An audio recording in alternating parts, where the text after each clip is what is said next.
हेडलाईनचे प्रायोजक आहेत पिंपरी चिंचवड एज्युकेशन ट्रस्टचे पिंपरी चिंचवड विद्यापीठ पुणे।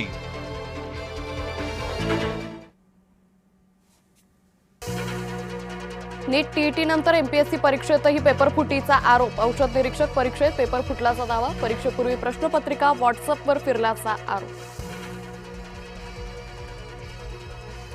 सार्वजनिक परीक्षा दुरुस्ती विधेयक आज लोकसभेत मांडणार। पेपर फोडणाऱ्यांवर अधिक कठोर कारवाईची तरतूद।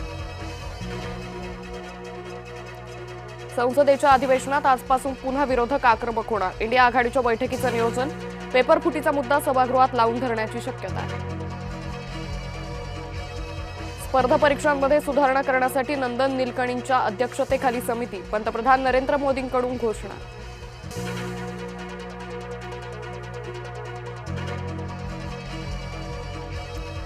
दिल्ली पोलिसांच्या लाठीमाराविरोधात आज सुप्रीम कोर्टात सुनावणी। सरन्यायाधीश सूर्यकांत यांच्या पीठासमोर युक्तिवाद।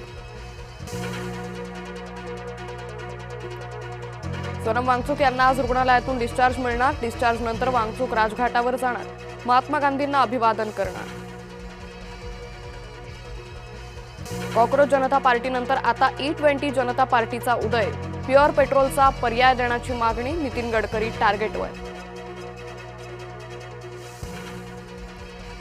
नाशिकमध्ये ट्रक पुलावरून खाली कोसळला। सिन्नरमध्ये MIDC बायपासवरील घटना। कोल्हापुरातल्या गगनबावडा तहसील कार्यालयात आग। महसूल शाखेतील 11 संगणकांसह फर्निचर जळून खाक। साताऱ्यात ट्रक कारची समोरासमोर धडक। पती पत्नीचा जागीच मृत्यू। मुलगा बचावला। कोरेगाव पुसेगाव मार्गावरील घटना। नाशिकच्या कळवणमध्ये नवदाम्पत्याचा अपघाती मृत्यू। चारचाकी आणि दुचाकीची समोरासमोर धडक। अंत्यविधीसाठी जात असताना काळाचा घाला। नाशिक जिल्ह्यातील धरणांच्या पाणलोट क्षेत्रात संततधार कायम। दारणा गंगापूरसह प्रमुख धरणातून विसर्ग। नदीकाठच्या गावांना सतर्कतेचा इशारा। मराठवाड्यात उन्हाळ्यापेक्षा जुलैमध्ये टँकरची संख्या दुप्पट। 256 गावात पाणी टंचाई। 125 टँकरनं पाणी पुरवठा। पुणे जिल्ह्यातील घाटमाथ्याला पुढचे 2 दिवस ऑरेंज अलर्ट। 31 जुलैपर्यंत हलका ते मध्यम पाऊस पडण्याची शक्यता।